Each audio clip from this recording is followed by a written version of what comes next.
High প্রিয় শিক্ষার্থী বন্ধুরা, আসসালামু আলাইকুম। আশা করি সবাই ভালো আছেন। আজকে আপনাদের সামনে আলোচনা করব working capital management and financial statement analysis এর অষ্টম অধ্যায় হতে 2015 সালের বোর্ড কোয়েশ্চন, যেটি খুবই গুরুত্বপূর্ণ একটি প্রশ্ন।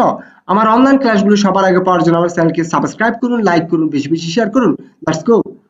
Selected comparative statement data for Nabana Limited are presented below. All balance sheet data are as of December 31, 2013, 2012. Net sales, cost of goods sold, interest expense, net income, account receivable, inventory, total assets, total common stockholders equity. Compute the following ratios at for 2013. 1. Profit margin. 2. Assets turnover. 3. Return on assets. 4. Return on common stockholders equity. অর্থাৎ এখানে বলা হয়েছে নাবানা limited এর একটি comparative আর্থিক অবস্থার বিবরণী দেওয়া হয়েছে, যেখানে 2013 এবং 2012 সালের তথ্যাবলী দেওয়া হয়েছে। এই সব তথ্যাবলীর উপর ভিত্তি করে 2013 সালের জন্য চারটি করণীয় করতে বলেছে। আমরা এখন প্রদত্ত প্রশ্ন থেকে ধারাবাহিকভাবে এই চারটি সমস্যা সমাধান করব। সলিউশন, সমাধান। রিকার্ড 1 বলেছে প্রফিট মার্জিন অর্থাৎ নিট মুনাফা রেশিও নির্ণয় করতে বলেছে। নিট মুনাফা রেশিওর জন্য মুখস্থ সূত্র আছে required 1 profit margin ratio equal to net income into 100 divided by net sales. এটি হচ্ছে কি প্রফিট মার্জিন রেশিও এর মুখস্থ সূত্র। মুখস্থ সূত্রটি লেখার পরে আমরা মানগুলোকে বসাবো। কোন সালের মানগুলো বসাবো?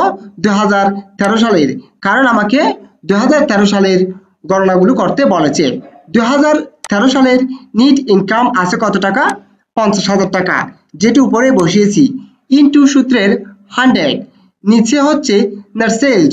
2013 সালের নেট সেলস হচ্ছে 7,60,000 টাকা, যেটি নিচে বসিয়েছি। ক্যালকুলেশন করে আমি প্রফিট মার্জিন রেশিও পেয়েছি 6.58%, যেটিকে আমি এখানে সংক্ষিপ্ত আকারেও লিখে দেখিয়েছি। হিয়ার নেট ইনকাম সমান 50,000 টাকা, নেট সেলস সমান 7,60,000 টাকা, প্রফিট মার্জিন রেশিও সমান হোয়াট। আমার রিকোয়ার্ড 1 শেষ। এবার হচ্ছে রিকোয়ার্ড 2। রিকোয়ার্ড 2 তে বলেছে অ্যাসেটস টার্নওভার, সম্পত্তি আবর্তন অনুপাত। রিকোয়ার্ড 2 অ্যাসেটস টার্নওভার রেশিও সমান net sales divided by average assets. এটিও মুখস্থ সূত্র লিখেছি। এরপর আমরা মানগুলোকে সংক্ষিপ্ত আকারে সাজাবো। হিয়ার প্রদত্ত প্রশ্নে 2013 সালের নিট বিক্রয়ের পরিমাণ হচ্ছে কত? 7,60,000 টাকা, যেটা আমি এখানে লিখেছি 7,60,000 টাকা। সূত্রের নিচে আছে অ্যাভারেজ অ্যাসেটস অর্থাৎ গড় সম্পত্তি। প্রদত্ত প্রশ্নে 2 বছরের তথ্য দেওয়া হয়েছে। এই 2 বছরের তথ্যের সম্পত্তিগুলো মোট করে 2 দিয়ে ভাগ করে যেটি পাবে সেটা হচ্ছে কি অ্যাভারেজ অ্যাসেটস। এই যে দেখুন সর্বশেষের উপরে 5,80,000 টাকা হচ্ছে 2013 সালের সম্পত্তি, 5 লক্ষ টাকা হচ্ছে 2012 সালের সম্পত্তি। এই দুটি যোগ করে 2 দিয়ে ভাগ করলে অ্যাভারেজ অ্যাসেটস বের হয়ে যাবে, যেটা আমি এখানে করেছি। অ্যাভারেজ অ্যাসেটস সমান 5 লক্ষ যোগ 5,80,000 ডিভাইডেড বাই 2 ইকুয়াল টু 5,40,000, অর্থাৎ অ্যাভারেজ অ্যাসেটস এর পরিমাণ 5,40,000 টাকা, যেটি নিচে বসিয়েছে। 7,60,000 টাকাকে যদি 5,40,000 টাকা দিয়ে ভাগ করি তাহলে আমার রেজাল্ট হয় 1.407 টাইমস। আমার রিকোয়ার্ড 2 শেষ। আবার হচ্ছে রিকোয়ার্ড 3।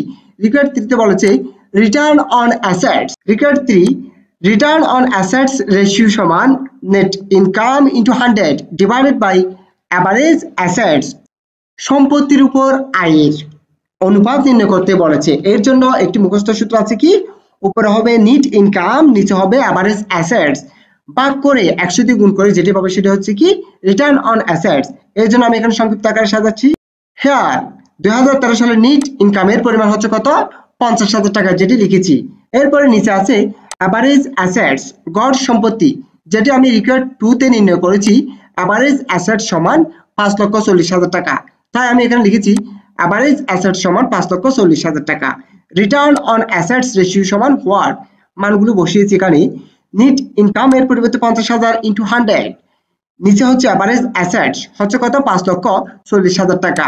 ক্যালকুলেশন করে রিটার্ন অন অ্যাসেটস রেশিও পেয়েছি 9.26%। আমার রিকোয়ার্ড 3 শেষ। আবার হচ্ছে রিকোয়ার্ড 4। রিকোয়ার্ড 4 বলেছে return on common stock holders equity, অর্থাৎ সাধারণ শেয়ার এর উপর আয় নির্ণয় করতে বলেছে। Return on common stock holders equity equal to net income into 100 divided by average equity. সূত্রটি মুখস্থ লেখার পরে আমি এখানে সংক্ষিপ্ত আকারে সাজাচ্ছি। হেয়ার নেট ইনকাম হচ্ছে 50,000 টাকা, যেটি লিখেছি। নিচে আছে অ্যাভারেজ ইকুইটি। অ্যাভারেজ ইকুইটি মানে হচ্ছে ইকুইটি যোগ করে 2 দিয়ে ভাগ করে যেটি পাবো সেটি। এই যে দেখুন একদম শেষে 2013 সালে 4,30,000 টাকা ইকুইটি আছে এবং 2012 সালে আছে 3,25,000 টাকা। এই দুটিকে যোগ করে 2 দিয়ে ভাগ করে যেটি পাবো সেটা হচ্ছে কি অ্যাভারেজ ইকুইটি। এই যে দেখুন অ্যাভারেজ ইকুইটি সমান 3,25,000 যোগ 4,30,000 ডিভাইডেড বাই 2 ইকুয়াল টু 3,77,500 টাকা। এটা হচ্ছে কি অ্যাভারেজ ইকুইটি। সংক্ষিপ্ত আকারে সাজানোর পরে মানগুলোকে এখানে বসিয়েছি। নেট ইনকাম 50,000 টাকা ইন্টু সূত্র 100, নিচে হচ্ছে অ্যাভারেজ ইকুইটি সমান 3,77,500। ক্যালকুলেশন করলে হয় 13.25%। আমার রিকোয়ার্ড ফর শেষ। আমি আবার বলতেছি, আমাকে নাবানা লিমিটেড এর একটি কম্পারেটিভ ব্যালেন্স শিট দেওয়া হয়েছে, যেখানে দুটি আর্থিক বছরের তুলনামূলক তথ্যাবলী দেওয়া হয়েছে। এইসব তথ্যাবলী থেকে 2013 সালের জন্য 4টি করণীয় করতে বলেছে। এই 4টি করণীয় আমি করেছি। এই করণীয়গুলো করতে হলে আপনাকে আলাদা আলাদাভাবে 4টি সূত্র মুখস্থ রাখতে হবে। এই সূত্রগুলো মুখস্থ যদি থাকে আপনারা এই প্রশ্নগুলো থেকে দেখে দেখে মানগুলো বসিয়ে আনসার করতে পারবেন। যেমন দেখুন এখানে প্রফিট মার্জিন রেশিও সমান net income divided by net sales into 100। 2013 সালের মানগুলো বসিয়ে প্রফিট মার্জিন রেশিও নির্ণয় করব। এরপর আছে অ্যাসেটস টার্নওভার রেশিও সমান net sales divided by average assets. 2013 সালের নেট সেলস এর পরিমাণ বসাবো উপরে, নিচে হচ্ছে 2013 এবং 12 সালের সম্পত্তিকে যোগ করে 2 দিয়ে ভাগ করে যেটি পাবো সেটা হচ্ছে কি অ্যাভারেজ অ্যাসেটস। ক্যালকুলেশন করে অ্যাসেটস টার্নওভার রেশিও পাবো। এরপরে 3 নম্বর হচ্ছে রিটার্ন অন অ্যাসেট সম্পত্তির উপর আয় সমান net income divided by average assets into 100। মানগুলো বসিয়ে নির্ণয় করেছি। এরপরে আছে 4র্থ নম্বরে return on common stock holders equity সমান net income into 100 divided by average equity. সূত্রটি মুখস্থ লেখার পরে আমরা মানগুলোকে ক্যালকুলেশন করে বসিয়ে নির্ণয় করেছি। আশা করি প্রদত্ত ক্লাসটি আপনারা খুব ভালোভাবে বুঝতে পেরেছেন। যদি ভালোভাবে বুঝতে থাকেন আমার পরবর্তীতে অনলাইন ক্লাসগুলো সবার আগে পাওয়ার জন্য আমার চ্যানেলকে সাবস্ক্রাইব করুন, লাইক করুন, বেশি বেশি শেয়ার করুন।